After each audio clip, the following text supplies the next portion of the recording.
Welcome to Monsters of the Madhouse Chicago Sports Podcast. It is great to have you guys with us tonight. Great way to kick off the weekend because, guys, we are right in the middle of football season right now. And I think we've had a couple of days now to just forget about what happened last Sunday. I mean, I can't hear any more about a Hail Mary. Or I think it's gotten like the most views. I saw something earlier. It's gotten like the most views its entire football season, like around the NFL. And I was like, man, okay, we got to flush that out because we got a new game coming up this weekend. And we're going to talk about that. So we can't thank you guys enough for having us with you tonight, the Chicago Sports Podcast on our YouTube channel, YouTube page. Like and subscribe right there because our show is going to pop up just like that when we go on. And you guys can join in the fun as well with our chat. And we'd love to hear from you too as well. And you can watch some of our other shows of what we do here on Monsters of the Madhouse. So I want to bring in the man that has started it all, man. Trax, it is good to see you tonight, man. I don't think we haven't done a show together in a long time. So it's good to see you. Dude, it's been a minute, but you know, when you've got the most interesting man in the universe with Matt Cooper, you never know what area that he's going to be popping off at, man. Like, where's Waldo? You know, he's all over, he's shaking and moving. He was hanging out with freaking Jelly Roll, man. I'm so freaking jealous. I forgot about that. Dude, what's up? Yeah, so here we go. We drop a name. He's like, oh, I forgot about that guy. You know, he's just making billions of dollars out there selling records and got a hot blonde wife, you know? Yeah, no, seriously, dude, this guy is popping up everywhere. And that's why we can't freaking nail him down and keep him in the building. But he's back, and we're blessed to have him. And we're blessed also to have Jamari. Let's give it up for Jamari. It's his very first show ever on Chicago Sports Podcast. Man, we're getting ready to pop his cherry. So happy to have him in Paris. I'm sorry, we cannot give you as much of a thunderous applause because you're kind of like a fixture here now, bro. But you are swagged out. You got a really great freaking hat on, got a great hoodie on, man. You get the special silver spoon of the freaking show, man. You're freaking killing it, man. Look at you. You're swagged out, bro. How you doing tonight, Paris? Good. This actually my first time doing a show with you, Trax. So. Yep. Oh man, that's right. Okay, hey, hold on. Hear all those people out there? Awesome. Man, they love you. And this is also my first time doing a Friday night show as well. What? Couldn't do it last week. Oh man, I'll tell you what. You haven't been on a Friday. Hey, that's your problem, dude. Fridays are always available because everybody's out on date night except for sorry saps like me. So, anyways, I'm glad to have you. I'm glad for you guys to be on, man. This is exciting. Let's turn it back over to Coop, man. Coop, thanks for letting me have a little mic time, man. Appreciate you. Yeah, no, I'm excited. I'm excited to be here with you guys here tonight. And, you know, we got an interesting game this weekend. And we're going to go over it. We're going to talk about a lot about the running game because I'm going to go over a couple of things that some things that I thought was interesting when I pulled up some stats about the Arizona Cardinals, who I find are an interesting team. I can't figure them out. And I tried watching some of their game last week. It's a team that we'll talk about it as the show goes on, but they're a very confusing team. And this is one of those games that if we're not careful enough, that we don't want it to go through our tracks. No pun intended. Tracks part of the show. Breaking news, Bruce. What's up, man? Yeah. You like how I tried to work that in? I tried to get a tracks reference in one of my opening statements. Let's do it. So we're going to talk about should the Bears game plan run heavy with Swift, DeAndre Swift, which I think so far has had an interesting season because first couple of games of the year, if you really look over everything right now, first couple of the games of the year where he had 30 yards against the Titans, 18 yards, 14 carries for 18 yards against the Texans, and then the Colts was 20 yards, and people were starting to question like, all right, is this our guy? Is this the guy that we paid? Is this the real deal that we brought in here from Philadelphia last year? But then after that, he really started to explode. And I feel like Shane Waldron put together a better game plan as well, or you could see the game plan has evolved with his strengths, especially against the Rams, where he had 16 for 93, and then the Panthers, 73. But the last couple of weeks, especially last week against Washington, 18 for 129. And that was a Washington team too that gives up a lot of yardage. So I think when you look at this game coming up against the Cardinals, we're going to talk a little bit about them coming up. Yes, I think this is a game that we have to really feature our run game and keep it going here with Swift, because not only do I think our game plan has evolved around him with Waldron, but you could see the energy. You could see when he gets the ball. You could see the speed and confidence that he has when he has the ball, and that will set up better things for a rookie quarterback, that will open things up for a rookie quarterback when we take on the Cardinals. Yeah, I think you're right on with that, man. We need him to go off, and we need him to just get like all those checkdowns, those are important to me. That's the thing that I look at, that safety valve where a rookie quarterback can go ahead and get that ball and create some space and make him feel comfortable that he has something to do. He doesn't have to make it with his legs all the time. If he trusts his check down receiver, his running back in Swift, who's got good hands, then we can do something. But for the initial point of him starting off with the run, I do feel like our offensive line, Coop, blocks a lot better than the pass protection. So, and I think once you start to wear those defensive linemen down, then they don't have to block as well from the passing perspective blocking, if that makes any sense. So I do see it being productive on both sides, where the pass sets up the run, then you have the play action, so many things to build off of. But I mean, really, the hurdle, that's what really started to set the spark in terms of production. Like when he hurdled over that human being, that was freaking amazing. Did you guys all see that? Did you guys see that? Yeah. Who didn't see that, right? That was so cool. Yeah. So, yeah, I mean, what do you think about all that, Jamari? Like, seriously, wasn't that such a cool thing? And it's really cool and refreshing to have a running back that's a dual threat, in terms of like a guy that can just get it all done for us and take pressure off the quarterback, Absolutely. I think Swift is a good running back. I think he fits our system really well. I would like to see us, go with a running back, a committee type of thing too. Keep guys like Herbert and Roschon involved. But I like us. I like the signing when we signed Swift this offseason. So I think he's a good fit for us. Wait, I got a quick question. Permission to break ranks. Did you just say that you thought as soon as you saw it? See, now I might be the only one, but I really didn't get excited about Swift. And I'll tell you why, Coop. For whatever reason, I just thought that he was like a pass me down. I saw a quick turnaround from the Lions, then he went over to the Eagles. And if he was worth his salt, they would have kept him over in Eagle country, and they wouldn't have went out and got Quan, right? He's over there. So, yeah, like I just don't see that. To me, I didn't see right away like that sizzle. Well, actually, I saw all sizzle, no steak. But then when he started to prove me wrong, I was like, okay. All right, because I thought Roschon would be our cowbell, and he is in terms of being, on the line and stuff like that and punching it in, whatever. But that's really cool. I'm glad that you saw right away that he was going to be an instant success, man. Maybe I'm the only one that is out here on an island by myself. What about you, Paris? Did you think that he was going to be the guy? I liked the move because he can catch out of the backfield, and that was something that Khalil Herbert cannot do. I just did not think he would get off to the slow start that he did, but the offensive line didn't help out either.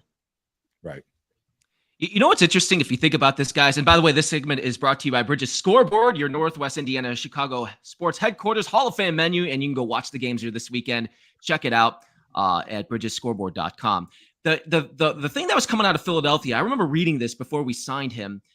There were some questions because, I mean, their offensive line, to them, they had the offensive line, and that's why he had his production. He had a little over 1,000 yards last year, but their thing was, we want more of a dynamic running back, and they went and got Saquon Barkley. And listen, you can't compare a lot of players to Saquon Barkley. When Saquon Barkley's, when that dude's healthy, he's Derrick Henry. Those guys are on an island on themselves. So as much as I like Swift a lot, but I saw that narrative coming out of Philadelphia, and I don't know if that was true or not. And then they let him go after that. And then he comes here, and I'm like, I don't necessarily believe that true. I mean, the first couple of games you can kind of throw out, I guess, because you got a new offense and they're trying to get into the rhythm and stuff like that. But you see the real Swift, and guys, we've seen him with the Lions all those years. Like, we saw how fast he was. You could see how explosive he was. And Jabari, to your point, man, I think he fits our system very well. Yeah, like I think he's a perfect fit because his speed, like Paris said, he could catch out the backfield. I think Khalil Herbert, he's also a great fit in our system too. He knows how to read. Like I think he's a great pure runner. Roschon, he's that bell cow. Somebody I feel like we should be using to finish the games and on the goal line. They've been using him. They found a role for him. But my opinion, I thought that they was going use him more. Like it was gonna be more of a like they was gonna all be splitting carries basically. But I still think Waldron needs to find a perfect balance for those guys. But I think that he's a great fit. I think they're all great fits, in my opinion. We just need to learn how to split the carries more. And I'll tell you, that's a hard thing to do. I grew up in a big family, 5 boys, 3 girls. And I remember my mom, she was talking at the dinner table and all the tables really, because she had to talk a lot because I didn't pay a lot of attention. You see this head here, there's a lot going on and it's nothing good. So she was like, listen, if anybody goes in for seconds or thirds, pay attention to everybody around you. Make sure we've all got our fair share, right?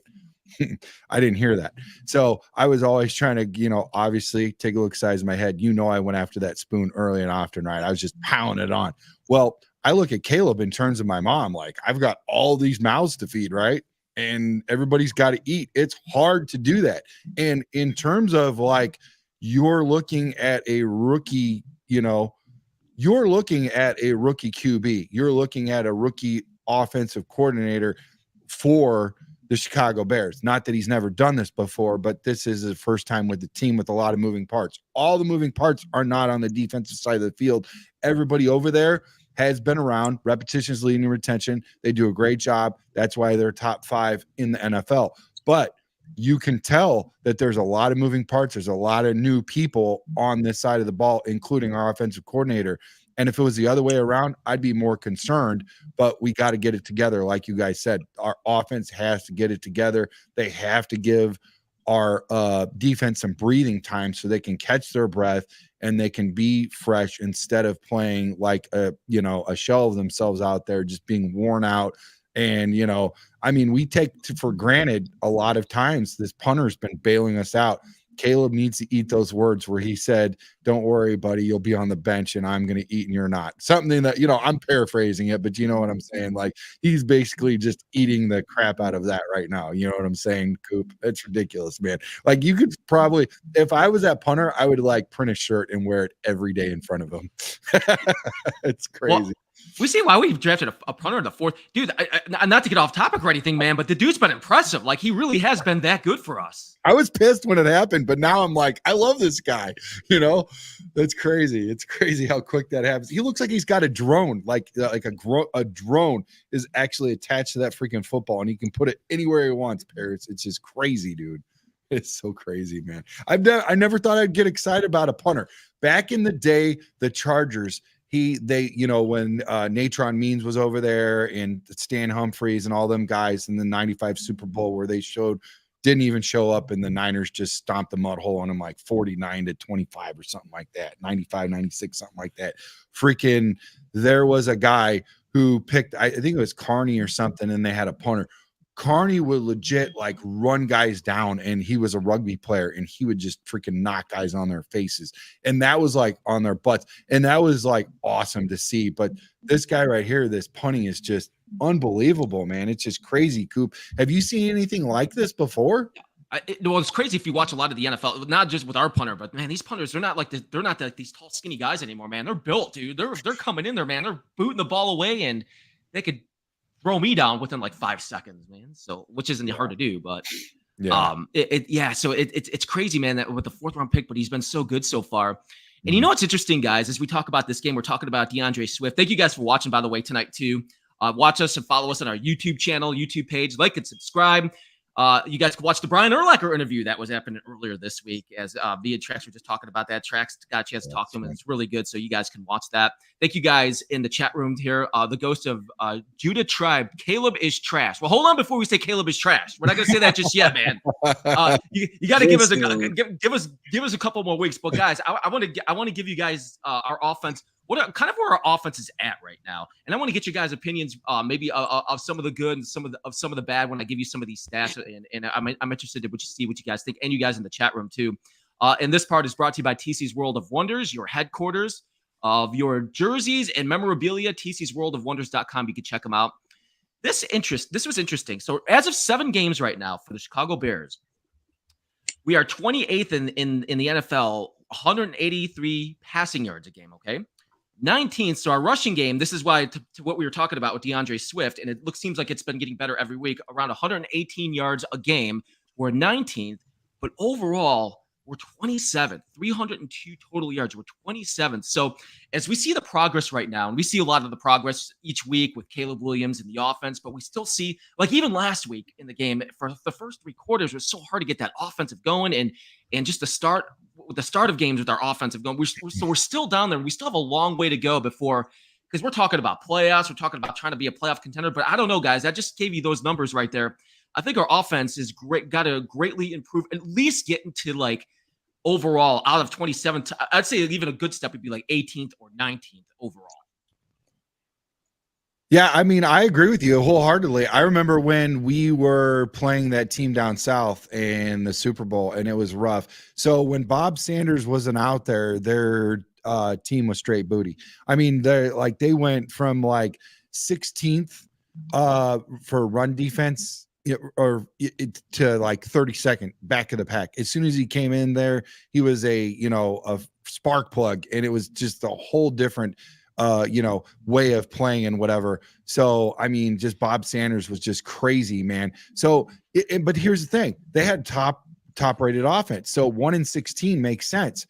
And I'm with Coop. We don't have to be number 1 offense, but it would be nice to be middle of the pack or a little bit above the middle of the pack, because this defense will keep us in the games and our special teams will keep us in the games. But this offense has to start doing better. I'm with Coop.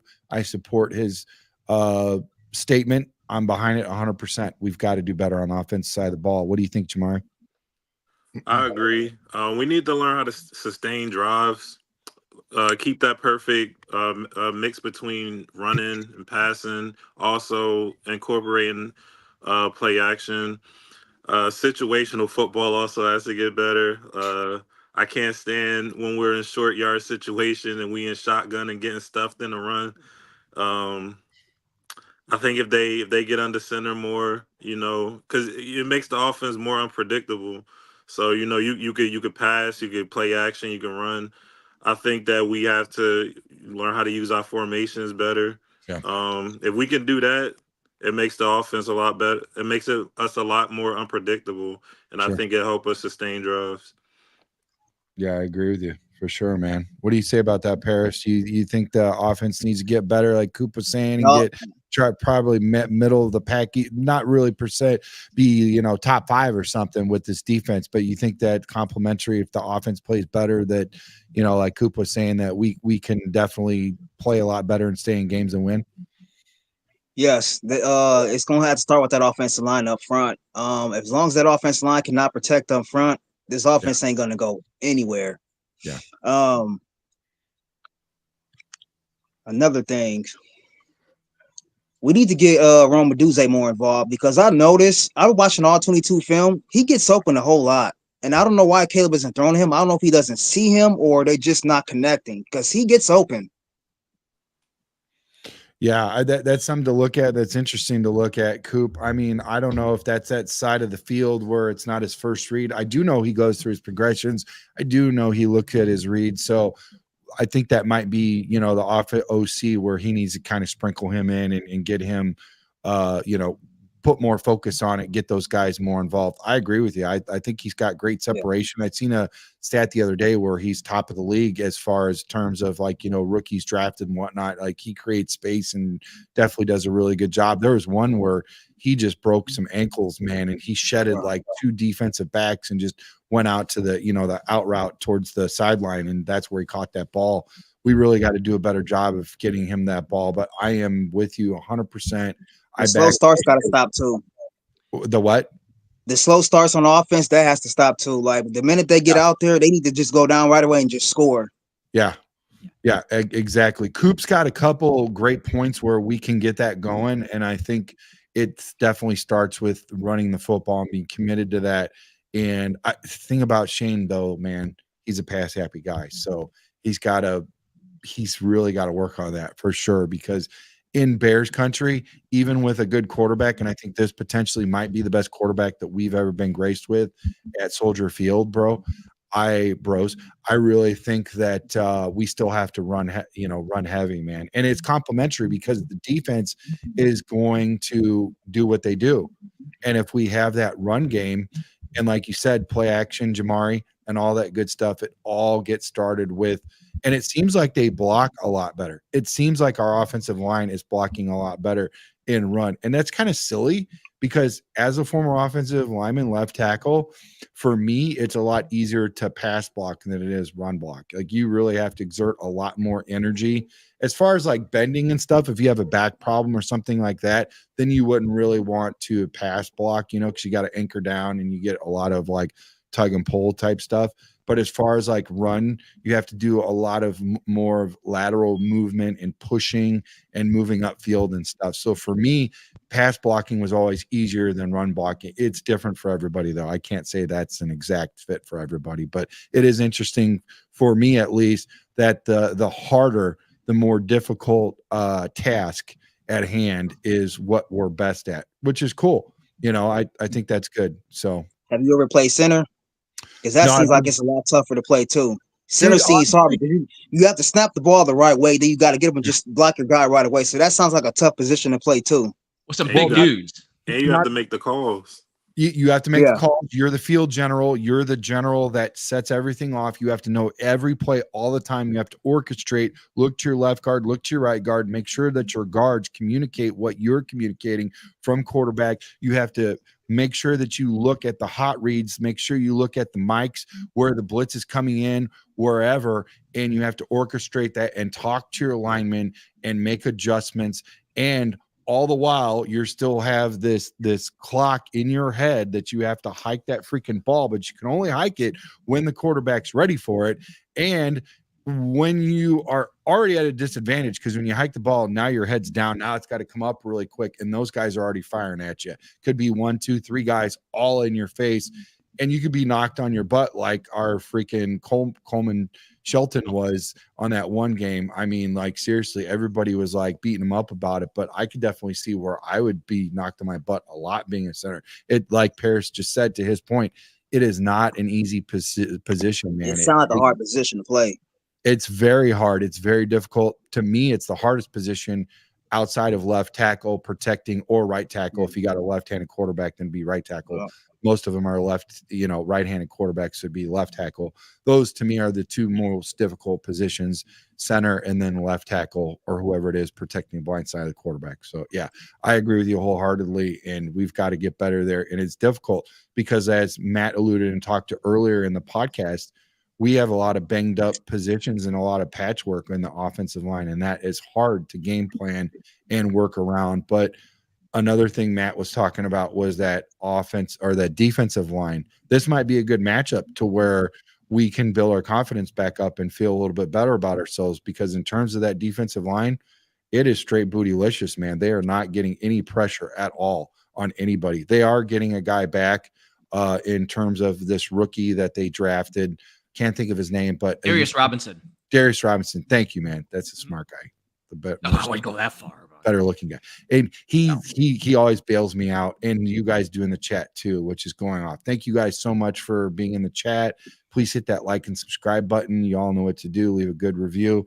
But Coop, can you break down a little bit of the nuances with us really quickly about this freaking matchup between the offensive defensive line? I think this is really good for us, man. I think this is going to help us out. Yeah, you know what's interesting, guys? And every week, out here, I live in Knoxville, Tennessee. I'm from Chicago. I live here in Knoxville, Tennessee. So I go out every week and watch the games. And I always try to watch the game also that we're playing for the following week. Like, I try hardcore to lock into that. And I watched the Arizona Cardinals last week. That was actually a hell of a game. They played the Dolphins. And it went back and forth, and they ended up winning by 1 point. And I started off the show by saying that this is such an interesting team because I cannot figure them out for the life of me. Like, every team that we've played so far, we knew we were getting in Washington with Jaden Daniels and very competitive. And then, let's face it, a lot of the teams we've played so far just haven't been that good. Even the Houston Texans at this point, they look like just an average team after watching them on Thursday Night Football last night. But the Arizona Cardinals, I started breaking them down. I started looking more into them. And without Kyler, because Kyler Murray is actually playing very well this year. He looks like the guy, he looks like the rookie the first couple of years, Kyler Murray, before he got hurt. But the Cardinals defense, and this is brought to you by River Street Tavern, located at 102 River Street, East Dundee. You can check them out, watch them for football this weekend. Delicious food at River Street Tavern. Guys, this is the Cardinals defense. Now, we just alluded that they're going to get their rookie pass rusher back, and that's going to make a big difference. And this dude, I mean, from what I've watched, and I watched him in college, he looks like he could be a stud. But their total defense right now, 27th in the NFL, all right? They give up around 25 points per game, which was right on because they gave up 26 to the Dolphins over the weekend. This is what is going to be key, though. This is going to be key right here. Why we should really run heavy with DeAndre Swift, with our running game, and not our tackles running the football at any point coming up. I was trying to make a joke. That just wasn't a good joke. But the Cardinals they give up 140 rushing yards a game, which is 26 in the NFL. Well, first off, I'm like, man, 140 or 26. I'm like, do we really have that many bad teams outside of the Cardinals that are giving up that many rushing yards? But 140 rushing yards a game. They wow. They got 23. They're 23rd in sacks. But this is another key. So there's two things to look at for this weekend, and I want to get your guys' opinions here about the rushing game. This is something to keep an eye on. They do take the ball away pretty well. They're 14th in interceptions in the NFL, and their two safeties are their studs of this defense. That is Thompson in the back, and then Budda Baker, who you guys have probably heard too. He's been there for a long time. So their secondary can get after it, and they can take the ball away. So that's something we got to watch out for, especially if Caleb Williams has a game like last week. Where listen, he did very well in the fourth quarter, but we saw some of the throws in the first three quarters where they just weren't so accurate. And I feel like if he's going to be off again or inaccurate, that could be the possibility where the Cardinals could get interesting and the Cardinals could win this game if we look at it that aspect of it. So. What are your guys' thoughts about? I think we run very. I think you have to run very heavy here with Smith. I think you got to keep running the ball nonstop and really take that pressure off Williams. I agree, man. I think that you have to keep those that defensive line honest. I don't think that you pressure the secondary, especially in terms of the safeties that you say, is out there. Budda Baker, man, he's a stud. I don't really want to come at him. Got to keep it short. Sometimes you're going to have to go long, but for the most part, yeah, I don't really want to challenge that unless we have to. We will have to at some point, but I don't want that to be our go-to. You know what I mean? We definitely at some point have to stretch the field, but hopefully in terms of the run, passing up the pass, and then getting those, safeties to cheat up on a play action and then creating that mismatch or something like that. You know what I mean, Coop? You definitely have to plan for those safeties. That's a great point. What do you think, Jam? I agree with you guys. I think we will have to stick with the run. I do feel like, knowing the Bears, this is one of these games where we should be running, but they'll pass it like 30, 40 times. Hopefully, come on. Don't say that, man. Don't do that, man. Don't do that to us, man. Like I hope we stick with this game plan. We're running, attack short. Get the quick game going, because Caleb is a good quarterback when he's hitting those slants. Hitting those dagger routes across the field. Yeah. Jam, to your point, I think he's one of the best as far as hitting those slants and those routes, man. I agree with you. And we have good receivers that can run those sharp slants and attack in the middle of the field. Adunze, Keenan, DJ, like, we should be using those guys to get those quick 4 to 7 yards to keep the chains moving. Then you could run it. You could be, like I said, we could be unpredictable when it's like 2nd and 4, and even closer. So I think that we should definitely stick with the run heavy game plan, and I think we'll be able to beat the Cardinals. Yeah. What do you think about that, Paris? Yep. Run the ball heavy. Let's do some quick slants, and let's do some screen passes, because right now we can't have Caleb dropping back like 40, 50 times a day because the line can't block consistently. So why not just do some quick slants, throw some screens to DJ Moore? We all know DJ Moore is one of the best yak after yards catch wide receiver in the league. So why not run that? Yeah. Oh, great. I agree, man. It's well said, Paris. I want to thank you guys in the chat room. Keith, thank you for chiming in. Dennis, all you guys chiming in tonight in the chat. So Keith says, if this game comes down to Gordon's blitzes, go after Murray or sit back on McBride, which I want to talk about the Arizona. We're going to get to the Arizona offense here in just a little bit, because they're the strength of this team that we're playing against this weekend. So thank you guys, and thank you guys for watching on our YouTube channel. Like and subscribe on our YouTube channel. Watch our shows. You can check them out and check out about our up and coming shows, which we're going to go over here in coming up this weekend, where you guys could actually hang out with Track. So we're going to talk about that here before we're done tonight. Talking about the Cardinals and Bears this weekend. We were going over a little bit about the Cardinals defense and kind of telling you what they are, and they are what they are. And the funny thing is, talk about this kind of reminds me a little bit of Washington last week. So they got the defensive head coach in Washington. Well, this guy that coaches the Cardinals, Jonathan Gannon, is also a defensive-minded coach. But I also think they're still in a second year of trying to rebuild that team, and it looks like they are kind of on the right path. They just need some more pieces as they go along here, as we will watch Sunday afternoon. Keith chimes in and says they want to keep their jobs, let it loose. Well, I think if they want to keep their jobs, we're not going to be handing it off to any types of linemen this week. Offensive linemen this week. Yeah, hey, what about the fact that he said that he's cool with it? If he had to do it all over again, he would. Like, come on, man. Hey, you know what I want to see you do? You know what I want to see you do, Shane Waldron? The same thing that Anthony Richardson did that you should never do as a QB. Bench yourself. Bench yourself, bitch. Bench yourself right now, you freaking idiot. Why would you say that? Why would you say that? You know, everybody's in after your head, bro. Yeah, everybody's in after your head, man. Come on, man. God. I cannot believe Anthony Richardson said that. Like, when I saw that quote, I saw that quote. He says, I was just getting a little tired. I'm like, no, this is wrong, man. There's no way a football player said this. And sure enough, and I'm like, wow. I'm like, well, you're not going to play for the rest of the season now. No, dude. No. Yeah, I don't know if he'll ever play again. That was just bad. Look, that is a bad. He's benched now. I ran too Joe's much. taking his spot now. Yeah, Joe Flacco, bro. And Joe's going to go off, man. They got a good offense. Yeah. I think they're going to be all right. That defense is slick. Hey, watch out, boys. The Colts, if they catch fire, like Joe Flacco did a good job last year. I understand why they didn't keep him, because they're trying to go new, and you don't want that controversy in the building. But Joe's still got something left in the tank, boys. Watch his old man freaking. He's a real deal. Ain't he cool?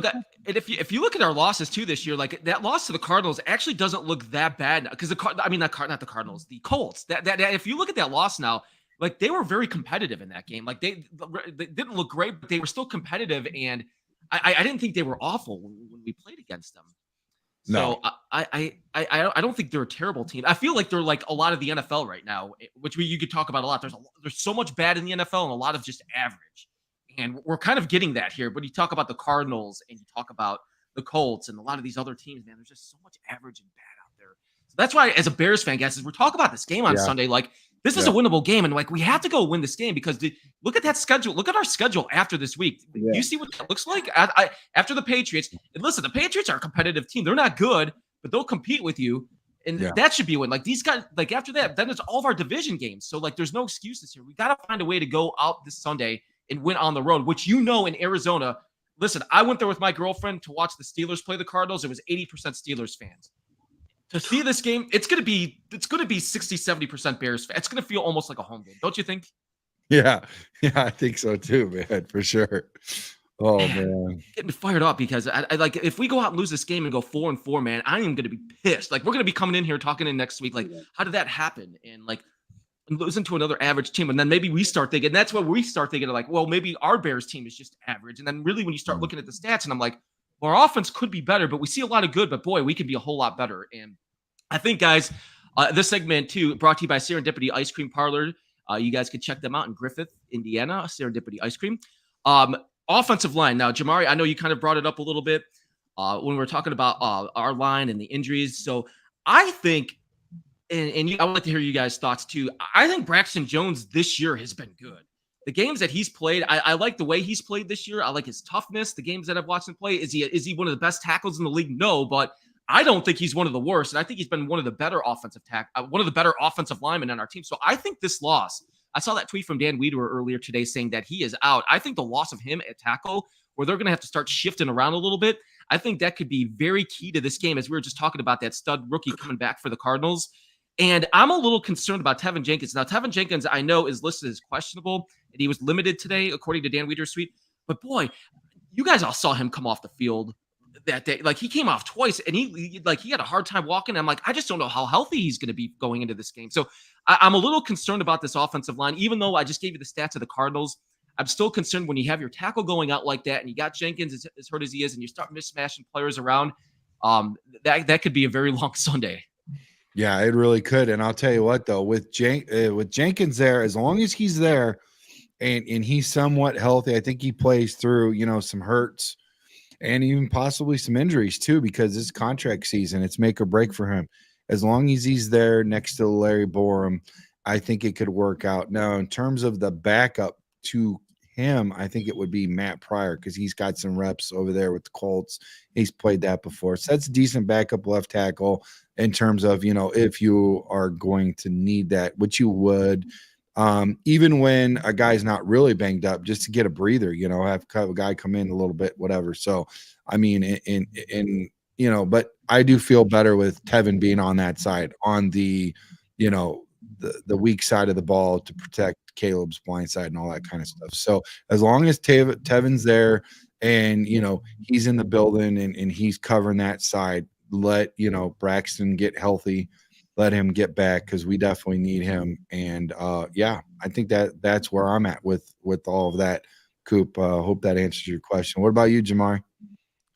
I think with O-line, I would want to kind of see them experiment. I know it's kind of weird. I don't think anybody's talked about it, but what about moving Darnell to the left, and then you can probably because he's been healthy all season. That'll be a big move though. And then put maybe Pryor on the right side, or oh wow, yeah, like I was kind of thinking about something like that, and on top of that, we drafted him 10th overall. Yeah. You think he'll continue playing right tackle for like a majority of his career with the Bears? I think they should probably experiment moving him to left or prepare him. Then you can probably draft another guy because I think they're gonna heavily invest in the line this offseason and free agency in the draft anyway. And you know what? Just to touch on what you just said before we move over to Paris really quickly, if you don't mind. So playing left tackle, I've been asked to play right tackle before. If you guys ever picked up a skateboard, surfboard, snowboard, anything like that, when you switch your position where you're comfortable with as far as balance goes, it changes everything, especially when you're firing off the line and you're shedding blocks and creating blocks and all of that, in terms of where you're at with that. It is very difficult. You switch your stance, you switch your body. It's a big change. Some people can do it and it's all right, but they're not nearly as good of where they're at their natural position. So basically, like you're pushing off on a skateboard, if you're regular foot or goofy foot, try doing it in the opposite direction and you look like you don't even know how to walk. It's ridiculous. And that's actually what an offensive lineman feels like. So I know a lot of people are just like, go over there. Even with receivers, if you ever watch a receiver that's used to the right side or left side, or a quarterback, now I have to look over here to the left, but I'm comfortable looking at the right because as soon as I turn my body, I'm already looking at the right side of the field. I have to go against my natural instinct and look over here and force myself. It's similar to that, but different. So I hope that helps you. And some people can, some people can't. I don't know if it's that deep or just the fact that they wanted to look at where he was successful in college and just keep rocking with that, Jamari. You know what I'm trying to say? Yeah. Hope that helps you out a little bit. You know what I mean? And at least understand the other side of it if they don't make that move. But that is a really good point. I like where your mind went with that. Swapping out, putting Pryor at one side, see where Darnell's at the left. You never know. I'm behind it. Give it a shot. I mean, it can't get any worse, right? Right. That's all I'm saying. I mean, it could get worse if Darnell wasn't on the field at all. So we don't even want to talk and speak that into existence. But what do you think about all this, Paris? As for the offensive line, I don't know if y'all were aware, but I'm hearing that Larry Bourne, he could play the left tackle. And then I did also hear that Ryan Bates, he's back from IR. He's also questionable. I wouldn't mind if they put Matt Pryor at left tackle because I think he's played that position before. And why not put Ryan Bates at the right guard? Okay. We bought him in to play one of those positions. He's supposed to be the depth guy. He's supposed to either fill in for like one of the guards or the center if one of those guys got hurt. Okay, so Pryor, you move him over to tackle. No, And yeah, Pyro. Yep. yeah, move him over and then Bates. Now he's under that 21-day window, so I don't know where he's at in terms of if he's ready to play. I did not look at. I'll look up Brad. Brad Biggs is on it. I'll look and see if he texts me today or if there's something. That was what I was going to bring up. Because you bring up a good point, Paris. But with Bates being out so long that he has, do you think they just throw him in there? And they might have. And listen, they might not have a choice with what we have and who could be injured, who could be playing. But my question would be: is like, do we throw him in right away? Does he still going to need some time to like practice and get out there? I don't know the answer to that, but I do think that would be an incredible upgrade, Paris. I sure don't want Nate Davis back out there. That's for dang sure. Yeah, keep him on the sideline. What's up, Ant? What's up? Hey, Keith is killing it, bro. Keith is killing it. Thank you so much for being here, Keith. We appreciate you. We love you, man. You're awesome. Pryor's hurt. Pryor, that's what Keith is saying. I did not know that. Ant's in here, I man. Nothing about that. Yeah, I think he's in his 21-day window. Here's an update really quick from Biggs. This was yesterday. I don't have anything as of today from him, but I see he said for Thursday, Braxton Jones knee did not participate. Jenkins ankle did not participate. Centers / Ryan Bates shoulder limited, so he was limited and did play. Larry Borum ankle, he was full offensive lineman. They just circle him for the whole freaking line. What's going to weigh more heavily will be Friday's participation report. I did not get that. Let me go ahead and peruse and look through the Bears and see if they have anything in the X app. So I think the other thing that concerns me about our injury report too is Brisker is out again. Yes, on Sunday. So that's concerning with the concussion, man. Because man, I hope he's that's no joke, man. Just seeing the way that not just with him, but some of these others this year that have gone down with the concussions and the concussion like symptoms. It's like his third, isn't it? And the way that he plays, dude, he is so aggressive and so like he goes right to the ball and leads the way, man. Just a style of play, man, concerns me about him.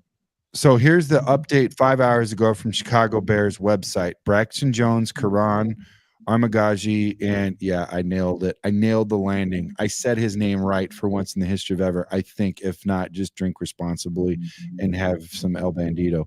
And Jaquan Brisker have been ruled out. So you've got Braxton Jones, Karan Amagaji, oh my God, I nailed it again.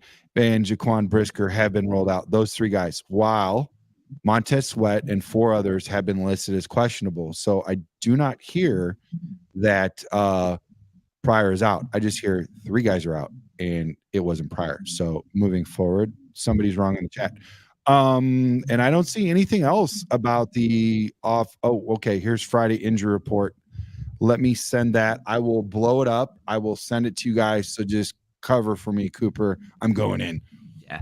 So, guys, we're getting ready for the game this weekend against the Arizona Cardinals. We kind of went over a lot of their defense, and here's where they're very impressive.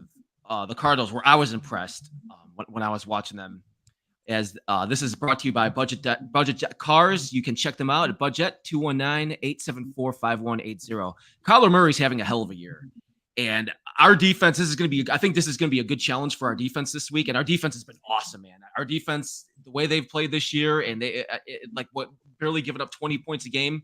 But the Arizona Cardinals, Kyler Murray is already over 1,600 yards passing, 1,638. James Conner is having a heck of a year. He's 557 yards rushing. And if you watch the games that this dude's running, he is a hard man to take down, man. It's like those days he's playing at Pitt and at Pittsburgh.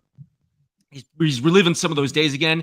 Marvin Harrison Jr. is also catching on fire, and he had a hell of a game last week, and you see why he was one of the biggest picks of the draft, one of the top picks of the draft. You saw what he's from Ohio State, and the catches he was making looked like a number 1 last week. So I think it's going to be very challenging. We have to get to the quarterback. Our defense, and we're hoping Montez Sweat. We just saw Montez Sweat was on that list. Traxxas got it up right now. He's questionable for Sunday. I think that's going to be another key to watch. If there's Montez Sweat, is he going to play? Now, I think he's going to play because it did say he was limited. Did not practice, though, again today. So questionable on Sunday with that shin. But I think if he is out, it's going to be very tough to stop this offense. Mercedes Lewis, look at his old ass. NIR rest. I need to rest, baby. I'm the oldest man in the NFL. I need to rest. Only 100 years. So, yeah, in terms of the NFL, in terms of like freaking real life, I believe I'm older than him, and that sucks. But damn it, Father Time. Ryan Bates questionable, Kyler Gordon questionable. Oh man, I hope Kyler comes back, man. That's gonna be huge, man. I love that dude. Freaking Spidey, man. I don't know if he's gonna be sticking any landings like I did with Karan Amagaji. Oh my gosh, I'm on fire. You guys, just so you guys know, I am so bad with that dude's name, but I'm getting I couldn't get his name right neither, so don't feel bad. You ain't the only one. Dude, you keep jinxing yourself, man. You're gonna say it fourth or fifth time and you're gonna mess that thing up. I know. I just kept going by his first name because I cannot pronounce that dude's last name for nothing. Right. Just say offensive lineman. Just say offensive lineman. Oh yeah. Karan, that's it. That's all I kept on saying was Karan. I couldn't get that last name right. On draft night, I was like, wait, what? What? Yeah, dude, he needed a Yale freaking he needed a Yale IQ just so he could pronounce his last name. So, but seriously, dude, no, yeah, that's a little bit. Let me pull back up. I think I pulled it back out a little prematurely. So that looks good, man. Montez Sweat questionable. That's cool. Limited. Everybody except for Sweat was limited here. And then the top three are out. So that's refreshing in terms of who we need to be there for Sunday, right, guys? And to take the plane out there. Sweat, Bates, Gordon, Jenkins, Bourne, all those guys. We need those guys to not only show up, but show out and start, right? I mean, all those guys are important, man, you know? And those guys were banged up right after the bye and then the London. It was like 2 weeks, man. And then you look and you're like, what the world's going on? Well, when you look at, and I would like to get your guys' opinions too, but when you go over the list, let's see, Dennis says they're not going to be able to stop Kyler. Well, that's what I was saying when it comes to Kyler Murray. When you guys look at that list of the injury report, like you see the ones that are out, but the ones that we need, I just said Montez. I think Montez Sweat's going to be key to stopping. Guys, I just went over what James Conner has done this year for the Cardinals, what Marvin Harrison, and I think Kyler Gordon would be another one, is the queen piece of the defense, as we just saw right there. Yeah, good job. And Marvin Harrison's going to be very, very difficult to stop if we don't have our A game out there. So when you guys look over that, and I'll go around here, when you look at that injury list, one or two most important pieces that you think need to be out there on Sunday? I'm going to go with Kyle Gordon. And I'm sorry, guys, I had to jump in front of you because that's an easy one, man. That's an easy one. That one right there, I've missed him. He is like a really good. He reminds me of Fuller. Remember Fuller, guys? He did a great job locking up guys, making good solid tackles. He was good at covering corners. He could cover the tight ends. You know, he tackled really good, big body guys. I think he's a solid piece, man.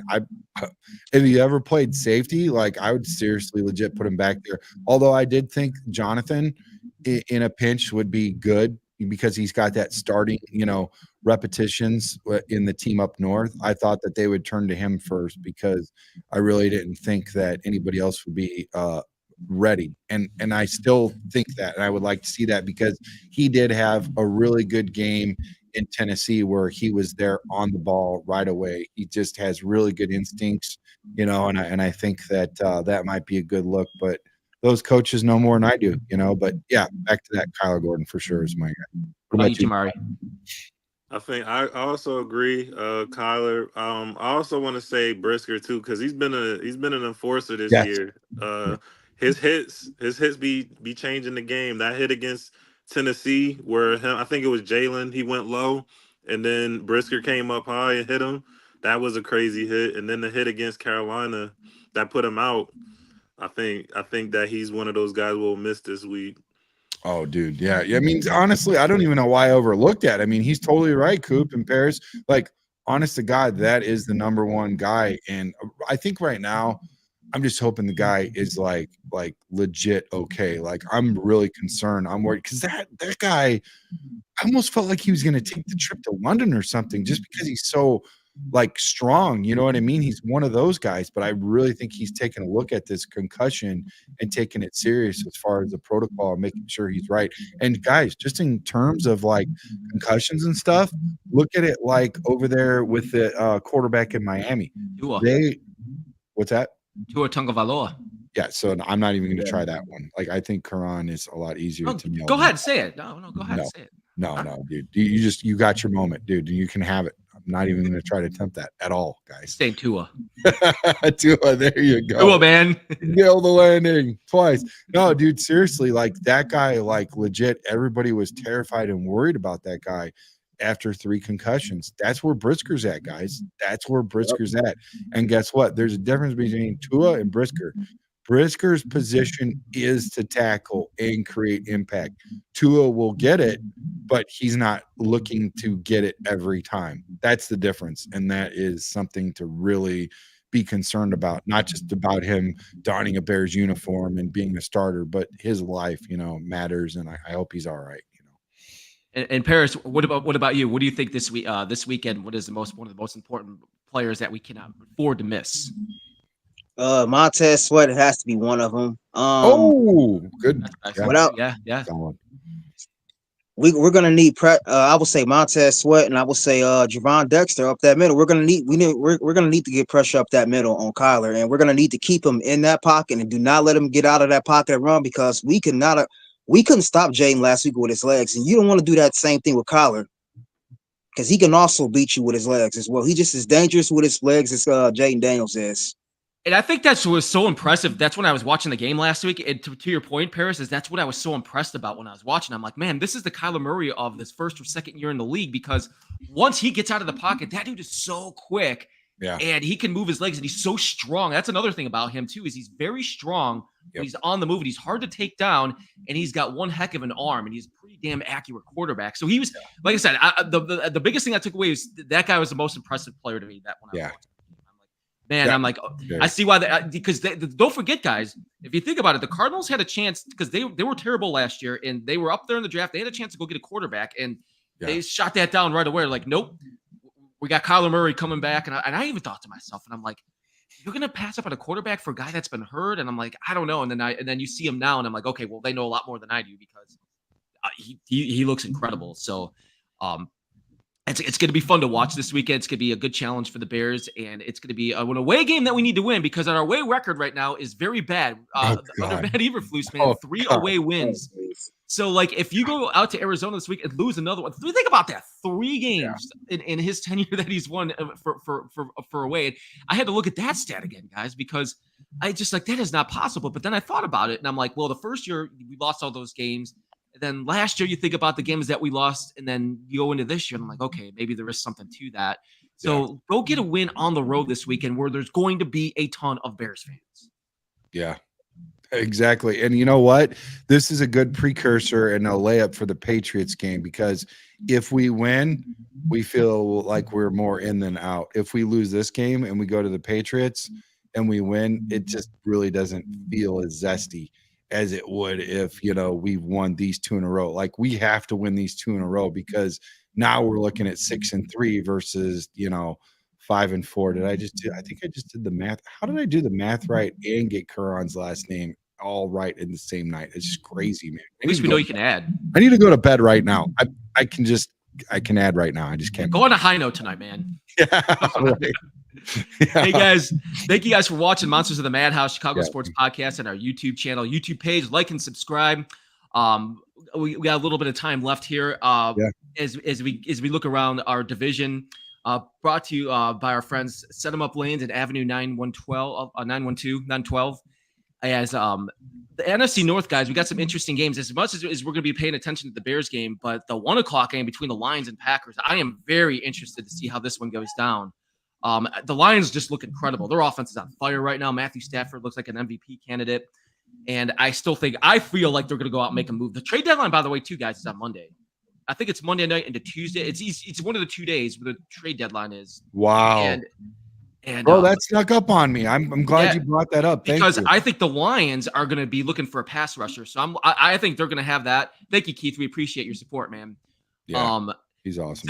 So the Lions-Packers game, I think if the Lions win this game, they're going to me, they're just going to continue looking like the best team in the league right now. But if the Packers somehow win with, it looks like Malik, I know Jordan Love is questionable, but if Malik Willis somehow beats them, I think the Packers are a little bit of a better team than I thought they were going to be this year. Their defense is very good. They take away the ball a lot. And Matt LaFleur, I don't know what the heck this guy does, man, but he just takes those quarterbacks and gets this guy Willis from the Titans and, man, makes him look like a pretty good player. Like, they just find ways to win, and that's impressive with that team. Yeah, it is impressive what they're doing there, and I really do think that they're going to be buyers at the trade deadline. You really got to look at that. I think it's important. I wish we could find something.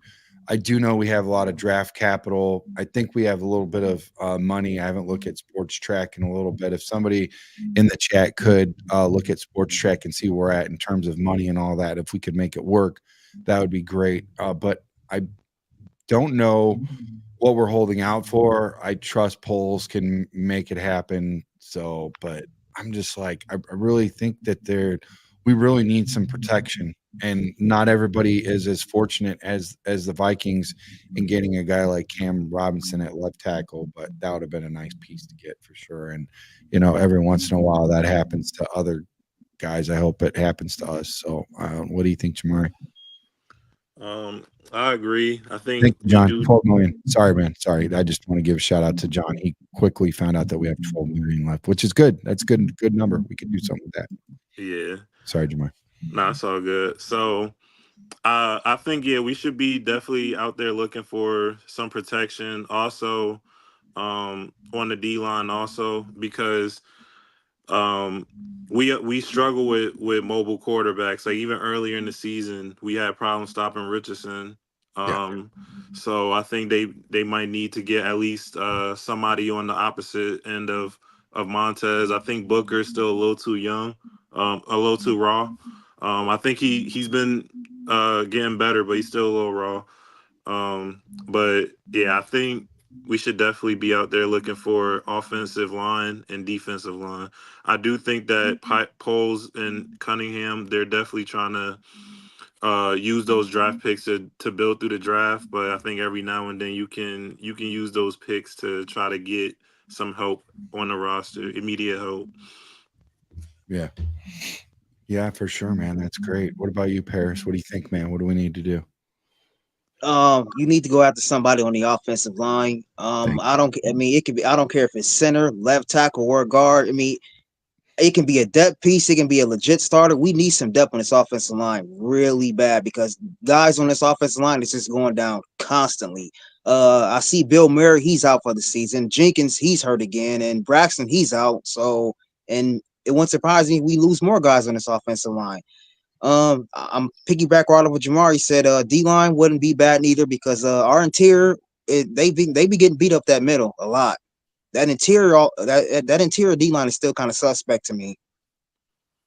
As far as depth goes, yeah. So first off, you're looking at offensive line, obviously protect the investment. Caleb, secondary, but put a little bit more depth on the line and the interior defensive line. I agree with you wholeheartedly. That's a solid move. I back you up, man. You got some really hot takes tonight, man. Good job.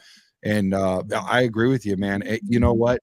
And you said you didn't care. You said it best. You don't care where we get it from. Any part of that line. You know what you sound like? You sound like me when I'm pulling up the Popeyes and I'm looking and I look at what they've got left and I'm like, what do you want, dark meat or you want white meat? And I'm like, I'll take any meat. You ain't got much left, man. Just give me what you got. Oh, well, the next drop is another 15 minutes. Okay, listen, whatever you got, I will take whatever you got, because I'm not waiting on that fryer, baby. We just want chicken.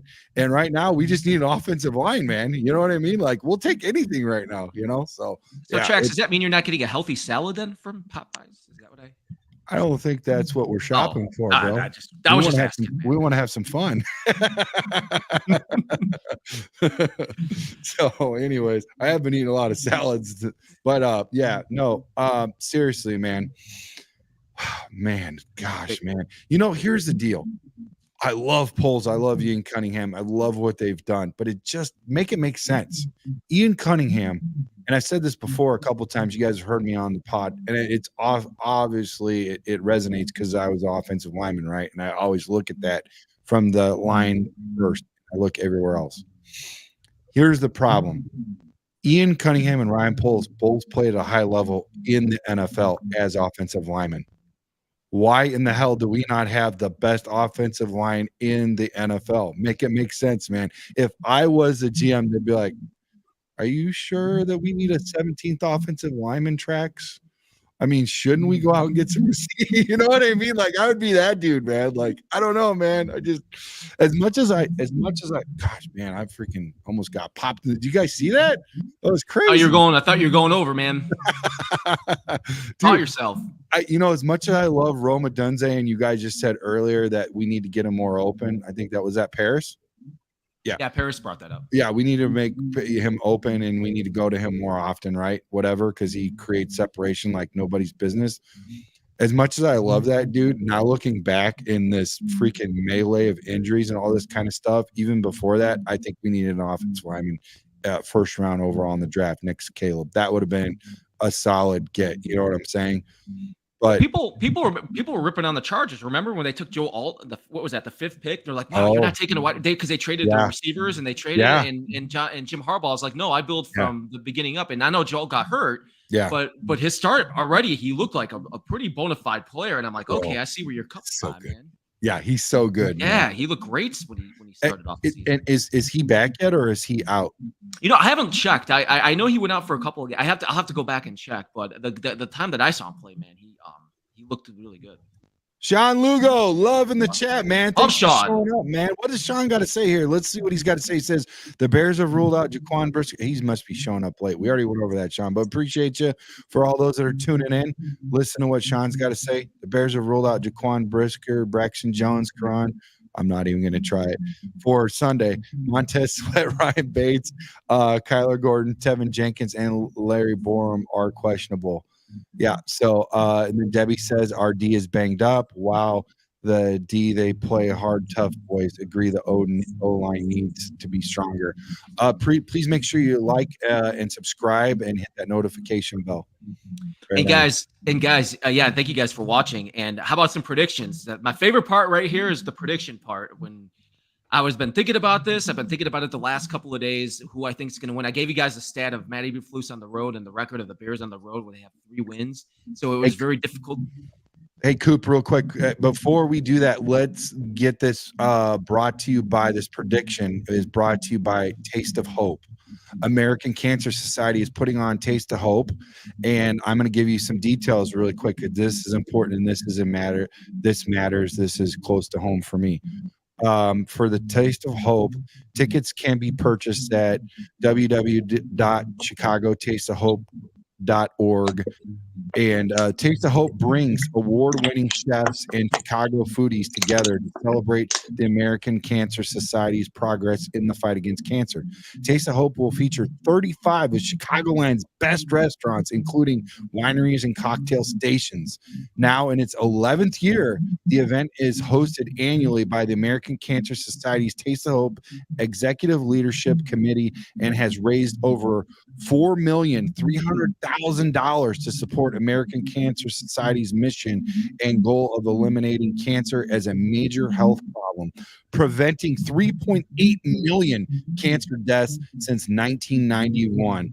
Wow, that is an impressive feat. What would be our call to action? Our call to action would be come and support our mission while filling your plates.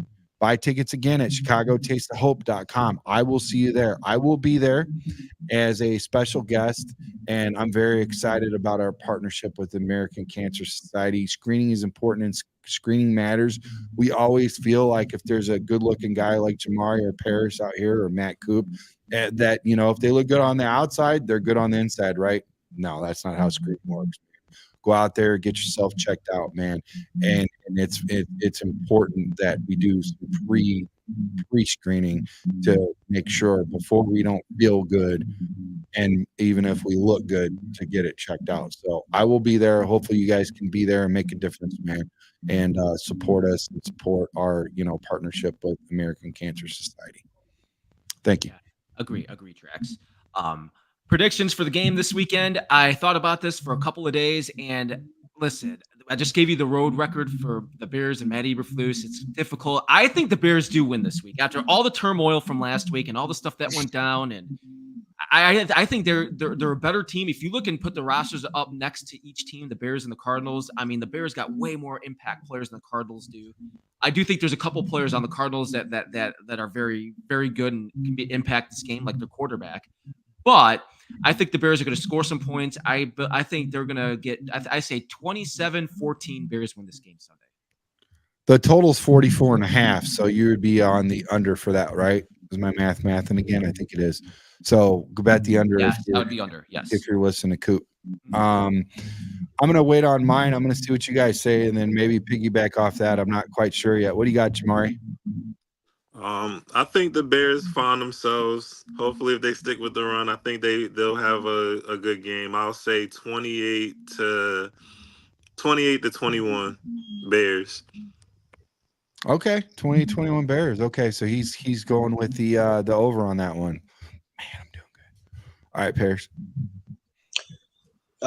Sean literally just predicted the same exact thing that I had in my mind. 21-16 Bears. Really?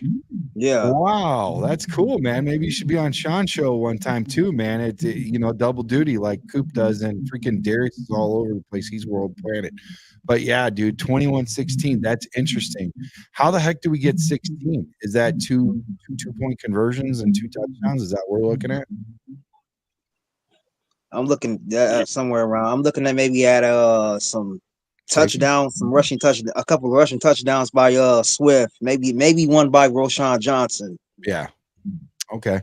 I'm thinking it's going to be like a duo for the legs because, be kicking in the desert. So let's say 34, maybe 37. But yeah, 34 to 17, something like that. Yeah, that's what I'm thinking. Do you guys think too? Thank you guys for watching the Chicago Sports Podcast and our YouTube channel. Like and subscribe. Caleb goes off this week from John King Bravo. Stockton. Yeah, I think Caleb has a better game this week too.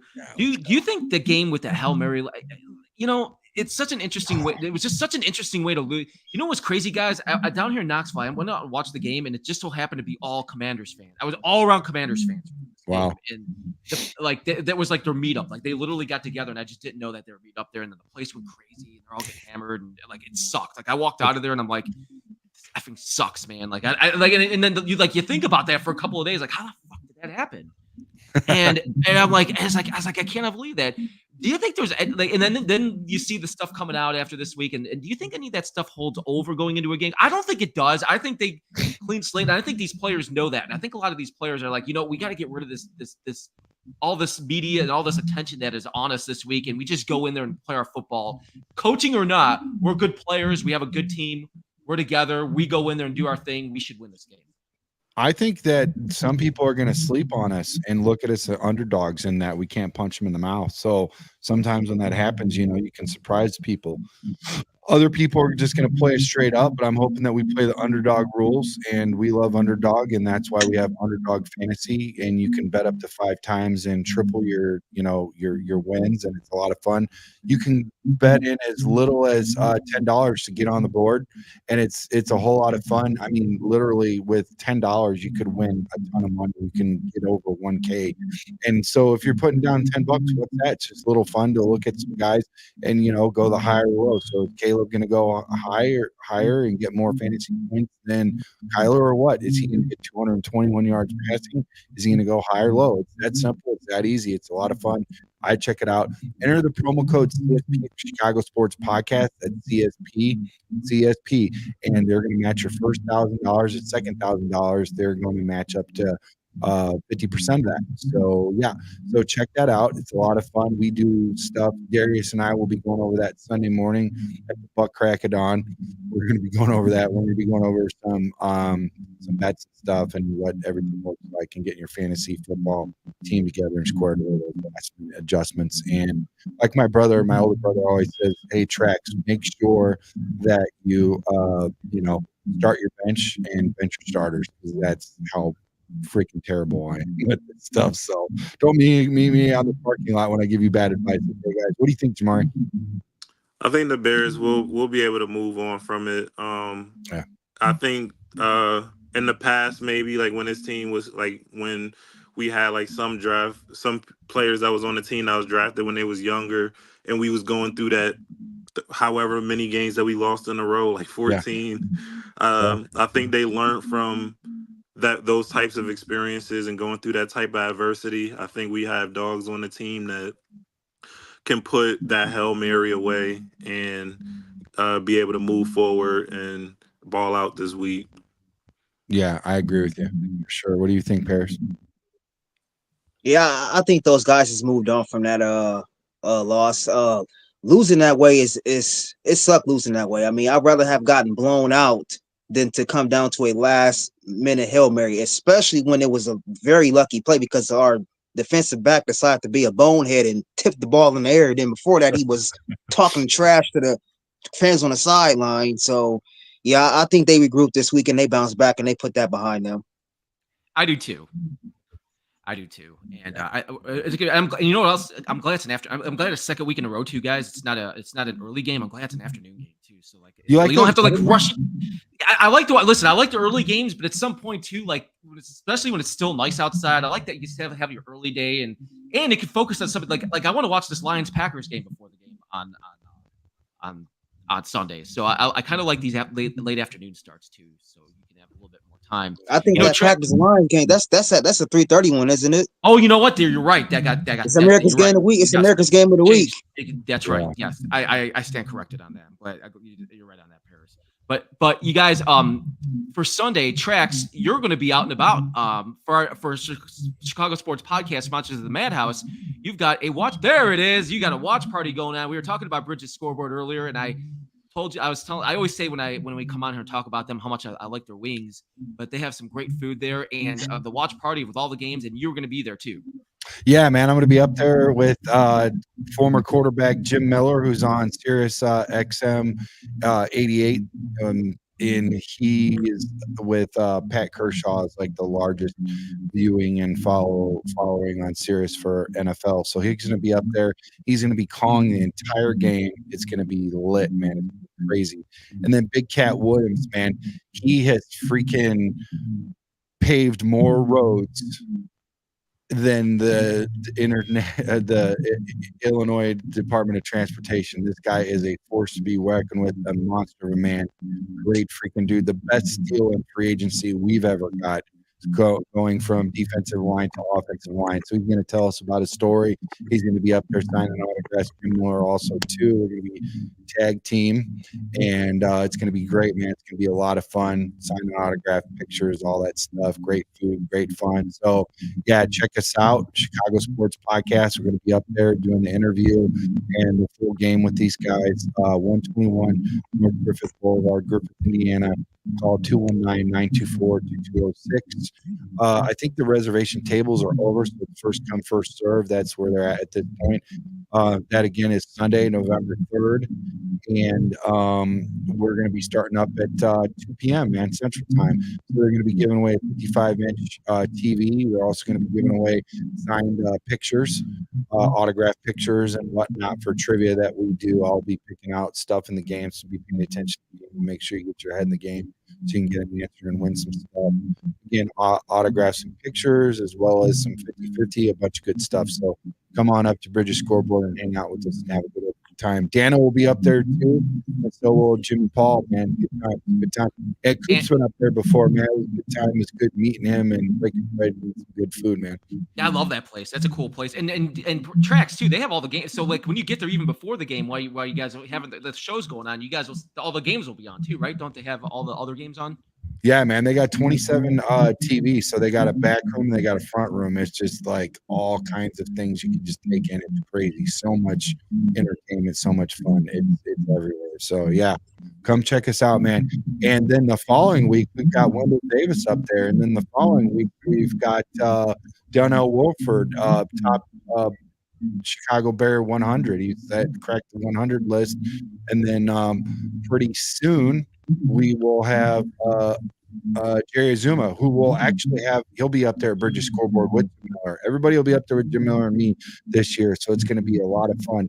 But we will have Jerry Azuma up on the podcast Monday at 8:30. So check us out with him up there. That's going to be a lot of fun. He's one of my favorite DBs, man. He's a good dude, fast. Zooms his nickname. Guys, this is why it's important you like and subscribe on our YouTube channel so you can watch that show on Monday night and watch our other shows, man. The past shows that you might have missed on our YouTube channel and our YouTube page.